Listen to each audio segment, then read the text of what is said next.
جی ناظرین، آپ کا خیر مقدم داتا کی نگری لاہور سے دنیا بھر کے ناظرین کا رحمت سار میں خزینہ رحمت ہمارا خصوصی سیگمنٹ ہے۔ سیدنا ابراہیم علیہ السلام کی دعا سے مختلف اسباق لیتے ہوئے ہم فقیر یہاں اپنی بزم جمائے بیٹھے ہیں۔ مفتی صاحب قبلہ سے گفتگو کا سلسلہ آگے بڑھاتے ہیں۔ مفتی صاحب قبلہ، اس میں ایک ٹکڑا اور بڑا فکر انگیز ہے سیدنا ابراہیم علیہ السلام کا۔ آپ فرما رہے ہیں، جس کا ترجمہ ہے کہ ہمیں کافروں کا تختہ مشق نہ بنا۔ اس دعا کے پس منظر میں ہمیں اس بات کو کیسے سیکھنا ہے یا اس کو کیسے جاننا ہے؟ یہ جملہ سمجھنے کے لیے آیا کریمہ جو پوری تلاوت کی گئی ہے نا، اس کا مفہوم اختصار کے ساتھ سمجھنا ضروری ہے، چونکہ اصل جب تک پس منظر بیان جی بالکل ایسا ہی ہے۔ اب اللہ تبارک و تعالیٰ نے اس آیا کریمہ میں آغاز میں یہ فرمایا کہ اہل ایمان تمہارے لیے ابراہیم اور ابراہیم کے ساتھیوں کی زندگی میں نمونہ ہے۔ سبحان اللہ۔ لَقَدْ كَانَ لَكُمْ فِي رَسُولِ اللَّهِ أُسْوَةٌ حَسَنَةٌ۔ اب اہل علم نے کہا کہ علل اطلاق اسوہ رسول اللہ کی ذات ہے، لیکن کسی ایک معاملے میں اسوہ کوئی بھی نبی ہو سکتا ہے۔ بہت اچھا۔ یہاں یہ اب اگلی بات سنیے، اب اللہ نے فرمایا وہ اسوہ ہے کب؟ اِذْ قَالُوا لِقَوْمِهِمْ، جب انہوں نے اپنی قوم سے یہ کہا تھا کہ اِنَّا بُرَاءُ مِنْكُمْ وَمِمَّا تَعْبُدُونَ مِن دُونِ اللَّهِ، کہ میں تم سے اور تمہارے معبودان باطلہ سے بری ہوں، بیزار ہوں۔ اور آگے یہ کہا کفرنا بکم، میں تمہارا انکار کرتا ہوں، اور تمہارے اور میرے درمیان عداوت ہے اور بغض ہے جب تک کہ تم ایک اللہ کی عبادت پر واپس نہیں آ جاتے۔ اللہ اکبر کبیرہ۔ فرمایا تمہارے اور میرے درمیان اس وقت تک دشمنی ہے جب تک تم اللہ وحدہ لا شریک پر ایمان نہیں لے آتے۔ تو یہ ہے وہ پس منظر جس کو سمجھنا ضروری ہے۔ حضرت ابراہیم علیہ السلام نے در حقیقت ان کے اس اختیار کو، ان کے اس باطل راستے کو، ان کے ان معبودان باطلہ کو اور ان کی فکر کو چیلنج کیا تھا۔ صحیح۔ اس کو چیلنج کیا، رد کیا، ٹکرایا، اور اس کے بعد اگلے جملے میں یہ کہا ہے یا رب العالمین، یہ بھی اس میں نبی کی رحمت اور کرم دیکھیں کہ یا اللہ ان کافروں کے لیے ہمیں آزمائش نہ بنا دینا۔ اب اس کا مطلب کیا ہے؟ اس کا مطلب یہ کہیں ایسا نہ ہو کہ تو ظاہری طور پر ان کو ہمارے اوپر فتح دے دے اور یہ سمجھ بیٹھیں کہ ہم حق پہ ہیں۔ اللہ اکبر کبیرہ، یہ غالب نہ آ جائیں گے، یہ غالب نہ آ جائیں۔ یا اللہ ان کے لیے ہمیں آزمائش نہ بنانا۔ تو یا اللہ یہ نہ ہو کہ ان کو غلبہ ملے اور یہ سمجھیں کہ ہم حق پر ہیں اور ان کی اس کیا کہتے ہیں سرکشی میں اضافہ ہوتا چلا جائے اور تسلسل قائم ہو جائے۔ تو یا اللہ اس سے اسے محفوظ رکھنا۔ یہ حضرت خلیل اللہ علیہ السلام کا اس کے اندر بھی محبت، رحم، لطف چھپا ہوا تھا۔ اور اس سے ایک سبق یہ ملا بالکل ایک جملے میں، وہ یہ ہے کہ اس کا مطلب یہ ہے کہ جس بندے کو بھی ظاہری طور پر دنیا میں غلبہ ملے، قوت ملے، طاقت ملے، دولت ملے، ثروت ملے، تو یہ اس کے حق ہونے کی دلیل نہیں ہے۔ کیا اچھا ہے، واہ واہ واہ، کیا اچھا سم اپ کیا علامہ صاحب کہ کسی کا غلبہ ہو جانا اور کسی کا بظاہر جو ہے وہ نمبر گیم کے اعتبار سے زیادہ ہو جانا اس کے حق ہونے کی کبھی دلیل جبکہ عام طور پہ تو سٹینڈرڈ نارملی سٹینڈرز دنیا کی یہی جا رہا ہے دنیا میں، سٹینڈرڈ بھی یہی ہے، ایسا ہی ہے۔ پاک دیکھیں ہمیں کیسے روشنی کے مینارے عطا یا بالکل وہ یہی بتاتا ہے جی 313 والے ہی حق ہوتے ہیں چاہے تھوڑے ہوں۔ اللہ اکبر کبیرہ۔ علامہ صاحب قبلہ، ایک اور ٹکڑے سے ہمیں اکتساب فیض کرنا ہے۔ اسی دعا میں سیدنا ابراہیم علیہ السلام اللہ سے مغفرت طلب کرتے ہوئے اپنے ایمان اور عقیدے کا اظہار بھی فرما رہے ہیں کہ اے پروردگار، بے شک آپ ہی عزیز ہیں، آپ ہی حکیم ہیں۔ اللہ کی ان دونوں شانوں کے حوالے سے اس دعا کے پس منظر میں ارشاد فرمائیں۔ سبحان اللہ۔ دیکھیے اس کی مناسبت ہوتی ہے جب ہم پہلے صفات باری تعالیٰ پہ بات کرتے رہے ہیں۔ جی ہاں بالکل، ایک پورا ہمارا یہ آیت کے آخر میں جو صفات آتی ہیں، جو اسماء آتے ہیں، وہ پوری آیت کا کریکس اور سم اپ ہوتا ہے اصل میں، کہ الٹیمیٹ ہے میرے مولا، جو ایکچول ریالٹی ہے نا وہ تیرے پاس ہی ہے۔ بالکل ٹھیک۔ جو صوفیہ کے زبان میں حقیقت الحقائق تو ہی ہے۔ یہ تو تھا ظاہری سیٹ اپ، لیکن اصل وہی ہے کہ غلبہ بھی تیری ہی شان ہے اور حکمت بھی تیری ہی شان ہے، تیری ہی بارگاہ سے ملتا ہے، تجھے ہی زیبا ہے، تجھے ہی جچتا ہے۔ یہ دنیاوی طور پہ کبھی باطل ستیزہ کار رہا ہے، ازل سے تا امروز، چراغ مصطفی سے شرار بولہبی، تو حق و باطل کا جو ٹکراؤ ہے وہ بھی رہتا ہے، لیکن کبھی ایسا بھی ہوتا ہے کہ بظاہر لگتا ہے کہ یزید جیت گیا ہے اور حسین ہار گیا ہے۔ اللہ اکبر۔ جبکہ ایسا ہوتا نہیں ہے، حقیقت میں ایسا نہیں ہوتا، صورت میں ایسا لگ ضرور رہا ہوتا ہے۔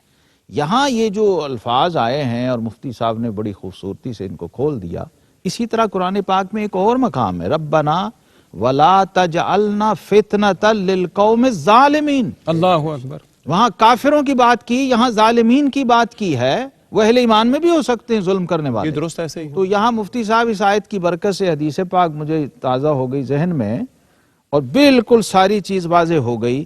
صحابہ بیٹھے تھے تو آقا کریم علیہ السلام نے فرمایا انصر اخاک ظالما او مظلوما، ہائے ہائے ہائے. کیا بات. اللہ فرمایا اللہ اپنے بھائی کی مدد کرو، خواہ وہ ظالم ہو خواہ مظلوم. صحابہ حیران ہو گئے، حضور مظلوم کی مدد تو سمجھ آتی، ظالم کی مدد کیسے؟ ظالم کی مدد کیسے؟ تو فرمایا ظالم کو ظلم سے روکنا اس کی مدد ہے. اللہ اکبر. تو یہاں سیدنا خلیل علیہ السلام کافروں کو کفر سے روک رہے ہیں، ظالموں کو ظلم سے روک رہے ہیں. اللہ. جب دیکھیے ایک صاحب حق کو کتنا تیقن ہے اپنے حق پر ہونے کا، ظاہر ہے نبوت کا منصب ہے تو اتنا ہی اسی درجے پہ ہونا چاہیے. تو اب وہ مخالف کی باطل ہونے کو بھی اس طرح سے ظاہر کر رہے ہیں کہ مولا کریم اس پر بھی گویا رحم فرما. ہائے ہائے. وہ کیسے کہ ہمیں اس کے لیے فتنہ اور آزمائش نہ بنا. اللہ اللہ. یعنی جب یہ ہم پہ ظلم کرے گا تو گویا خود پہ ظلم کر رہا ہوگا، اپنی تباہی و بربادی کا سامان کر رہا ہوگا، اپنے لیے گڑھا کھود رہا ہوگا. اللہ. تو یہاں آگے کہا کہ مولا کریم عزیز بھی تو ہے، ہائے ہائے. اور ماشاء اللہ حکیم، ماشاء یعنی حقیقی غلبہ بھی تیرے لیے ہے اور حقیقی حکمت بھی تیرے لیے ہے. اگرچہ صورتاً دنیا والے دھوکہ کھا سکتے ہیں اللہ. ظاہری سچویشن اور صورتحال کو دیکھ کر، تو مولا کریم وہ جو اس کے اندر چھپا ہوا فتنہ اور آزمائش ہے اس سے ہمیں بھی محفوظ رکھ، یعنی حق والوں کیا کو بھی کہنا ہے. اور باطل والوں کو. واہ واہ واہ. سبحان اللہ سبحان اللہ. کیا خوبصورت اور احسن پیرائے میں گفتگو کر رہے ہیں ہمارے دونوں معزز اسکالرز، مفتی صاحب قبلہ، علامہ صاحب، اللہ ان پر اور فضل و رحمت فرمائے. کیفیات کی اس ہجوم میں ہم ہمیشہ رجوع کرتے ہیں کلام سے، ذکر مصطفیٰ سے، ذکر رب سے اور ذکر پاکان امت سے، تاکہ کیفیات بڑھ جائیں. روفی صاحب فرمائیے. تسبیح پھری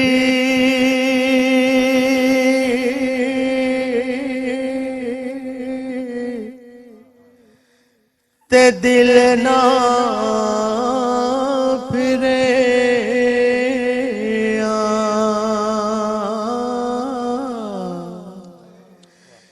کی لینا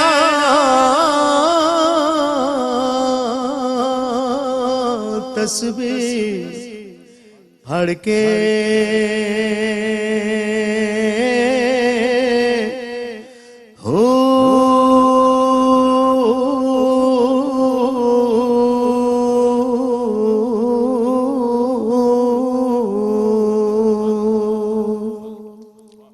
علم پڑھیا تے ادب نہ سکھیا کی لینا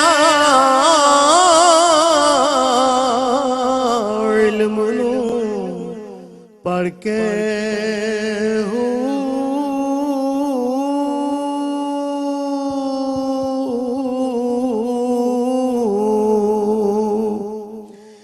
چلے کٹے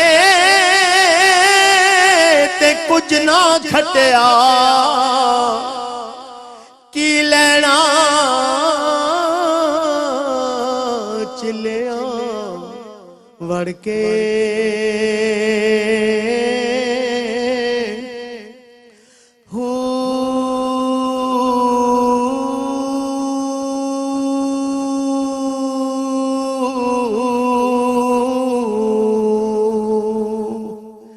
جاگ بنا تد جم دینا ہی بھاوے لال ہوڑ کڑ کڑ کے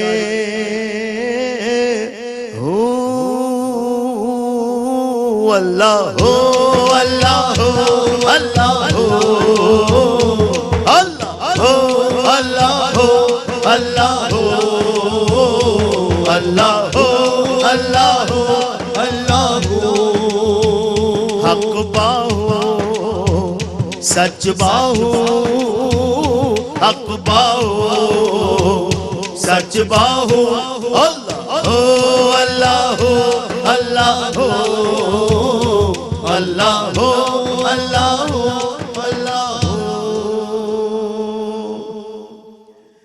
نہ میں سیر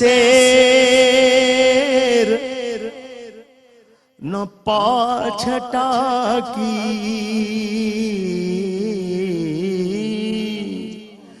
نہ پوری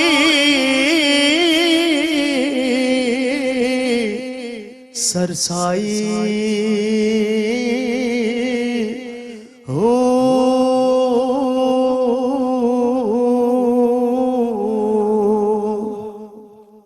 نہ میں تولا نہ میں ماسا ہن گل رتیاں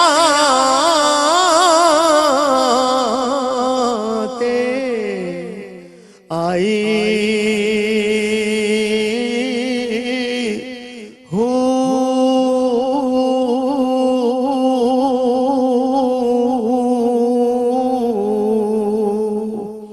رتی ہوا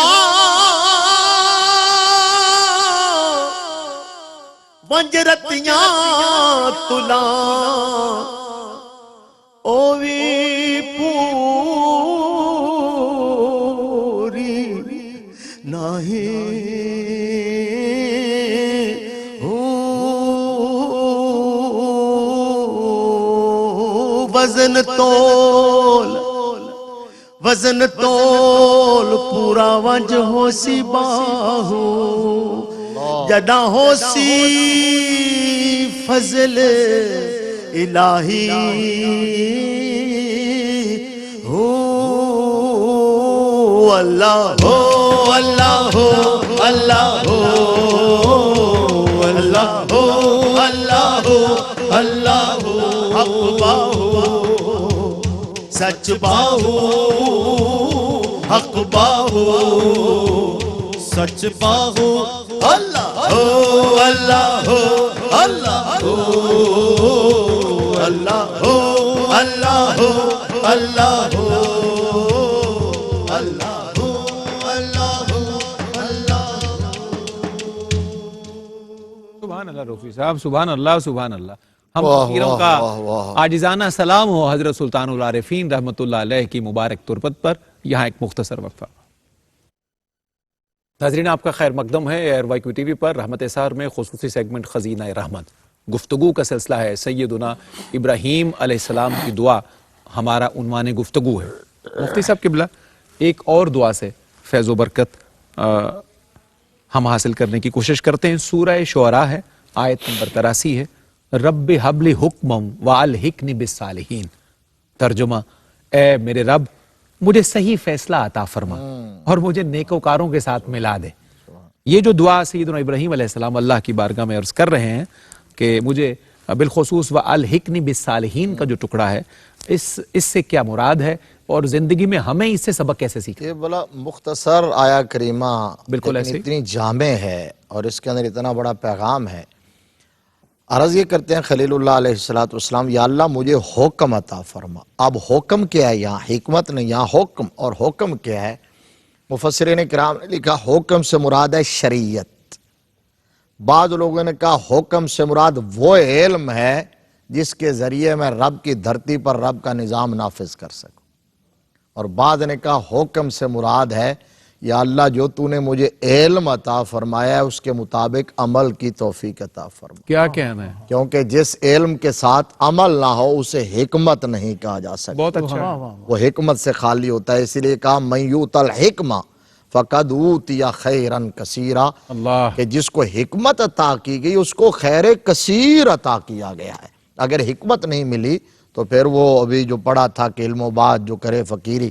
اور جو دوسرا حصہ ہے آپ دیکھیے وَأَلْحِقْنِي بِالصَّالِحِينَ، واہ واہ، کہ ہم نے پہلے بھی انبیاء کرام کی دعاؤں میں یہ ڈسکس کیا ہے، تو اس کے اندر چھپی ہوئی روح کیا ہے؟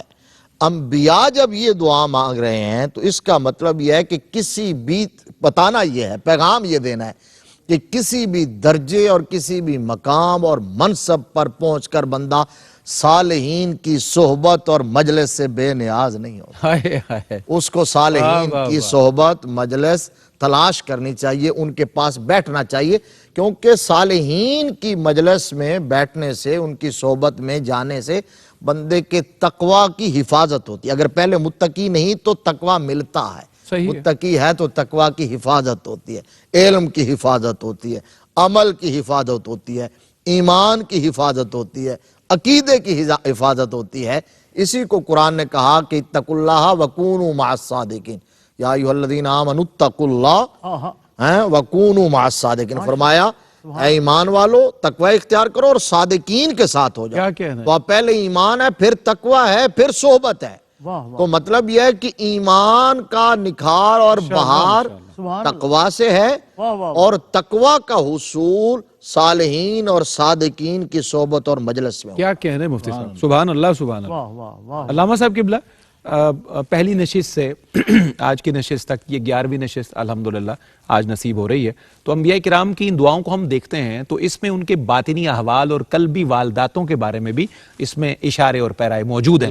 تو اس طرف بھی کچھ اشارہ فرمائیے. اس کی یہ بہت اہم ہے. اگر اس کی طرف ہم نہ جائیں تو سمجھیں کہ ہم جو اس کی روح ہے نا اس سے محروم رہ جاتے ہیں, کیونکہ ٹیکسٹ اور عبارت جو ہے یہ صرف ہمیں ماننے تک لے کے جاتا ہے. درست ہے. جبکہ یہ ہم بات کر رہے ہیں ان ہستیوں کی جو ریکمینڈڈ بائے آلمائٹی ہیں, اللہ اکبر, جن کے بارے میں اولئک الذین انعم اللہ علیہم من النبیین والصدیقین والشہداء وحسن اولئک رفیقا. رب کریم ریکمینڈ کر رہے ہیں اور دعوت دے رہے ہیں بھائی بہترین رفاقت یہ ہے. اس آخر میں صالحین آ گئے. اب کلام پڑھا حضرت سلطان باہو رحمۃ اللہ علیہ, سلطان الفقر کا, حضرت روفی صاحب نے, ہم نے سنا ہے, تھوڑا کسی کو سمجھ آیا کسی کو نہیں آیا. تو یہ نفی ہے, اس میں انہوں نے نفی اس بات دا پانی ملیا. انبیاء کرام علیہ السلام کی ابھی تک ہم نے جتنی دعائیں پڑھی ہیں آپ دیکھیں, اور میں نے ایک جملہ کہا بھی تھا کہ سائل کی نفی اور مسئول کا اس بات, یہ کل خلاصہ ہے ان ساری دعاؤں کا. بہت اچھا. اپنی نفی کرتے جا رہے ہیں, ایک پیرائے میں بندہ اپنی نفی کرتا ہے اور ایک پیرائے میں اپنے مطلوب و محبوب کا اس بات کرتا. بہت اچھا. ان دونوں پہ آپ مامور ہیں, یہ آپ نے کرنا. حضرت سیدنا ابراہیم خلیل علیہ السلام اور جتنے بھی انبیاء کرام کی دعائیں ہیں یہ جناب احوال و کیفیات کی معراج ہیں. سبحان اللہ. اور یہ جو حضرات صوفیاء اور اولیاء کرام ہیں نا, یہ اسی دسترخوان سے ریزہ خاری اور ریزہ چینی کرتے ہیں. سبحان اللہ. یہیں سے ٹکڑے اٹھاتے ہیں. ہوتا کیا ہے, 3 چیزیں ہیں مفتی صاحب. صوفیاء کرام نے لکھا کہ رسول اللہ صلی اللہ علیہ وسلم کے اقوال ہیں, افعال ہیں اور احوال ہیں. جو اقوال تھے وہ محدثین نے لے لیے, بالکل جو افعال تھے وہ فقہاء نے لے لیے, بالکل ٹھیک, اور جو احوال تھے وہ صوفیاء نے لے لیے. واہ واہ واہ, سبحان اللہ. احوال جو ہیں ان کو آپ لکھ نہیں سکتے, اس کو آپ قلم و کرتاز سے ریکارڈ اور محفوظ نہیں کر سکتے. حرف و لفظ کے پیکر میں نہیں آتا. وہ ہے جس کو بخاری میں سیدنا ابو ہریرہ رضی اللہ تعالیٰ عنہ کہتا ہے حفظت من رسول اللہ صلی اللہ علیہ وسلم وعین من العلم. میں نے حضور علیہ السلام سے علم کے 2 برتن لیے, ایک وہ ہے جو زبان سے تمہیں سنا دیتا ہوں, اور دوسرا کیا ہے, اگر وہ کھول دوں تو شاہ رگیں کٹ جائیں. اللہ ہوتی ہے حاضل بلعوم. اس کو علماء نے لکھا ہے کہ وہ علم الاسرار ہے, علم الاحوال ہے, علم الکیفیات ہے. اللہ اکبر. وہ یہاں چھپ. اب اس کو اگر آپ نے دیکھنا ہے تو ایک میں اشارہ تن ایک واقعہ عرض کر دوں. ماشاءاللہ ماشاءاللہ. یہ احوال ہوتے کیا ہیں, پریکٹس میں کیسے آتے ہیں. سیدنا ابراہیم خلیل علیہ السلام کی ایک مستقل ادا تھی ساری زندگی کہ کبھی اکیلے کھانا نہیں کھایا. درست. تعلق باللہ کی آپ یہ جہت دیکھیے ان کے احوال کی. اور پھر یہ ڈھونڈنے جایا کرتے تھے کسی نہ کسی مہمان کو, کسی نہ کسی بندے کو, تاکہ وہ دسترخوان پہ آئے اور کھائے اور پھر میں کھاؤں. اسی تلاش میں ایک بار ایک کوئی 80 سالہ بوڑھے کو, سفید ریش کو لے کے آئے اور کہا کہ آؤ میرے ساتھ کھانا کھاؤ. وہ آ گیا اور کہا کہ بسم اللہ کرو, اللہ کا نام لو. اللہ کون ہے, میں نہیں جانتا. میں اللہ کو نہیں جانتے, اللہ کا رزق کھا رہے ہو اور میرا رب ہے. اس نے کہا نہیں میں نہیں جانتا ہوں. تو فرمایا تم اللہ کو نہیں جانتے تو میں تمہیں اللہ کا رزق کیوں کھلاؤں. اللہ کو اللہ کا نام نہیں لے رہا. تو انہوں نے کہا نام سے اٹھ جا, میں بھیج دیا. تو اس نے کہا جی آپ بھی مجھے لائے ہیں, نہ کھلائیں آپ کی مرضی. اب جب وہ شخص چلا گیا تو رب کریم نے فرمایا کہ خلیل یہ 80 سال سے میرا نام نہیں لیتا, میں روز اسے کھلاتا ہوں. ایک ٹائم ایک دفعہ نہیں کھلا سکتا. اچھا پھر دوڑے گئے اس کے پیچھے ماشاءاللہ, اور اسے معذرت کی اور کہا بابا جی آ جاؤ. اب کیا ہوا؟ انہوں نے کہا جو جس کا تو نام نہیں نہ لے رہا تھا وہ تیری وجہ سے مجھ سے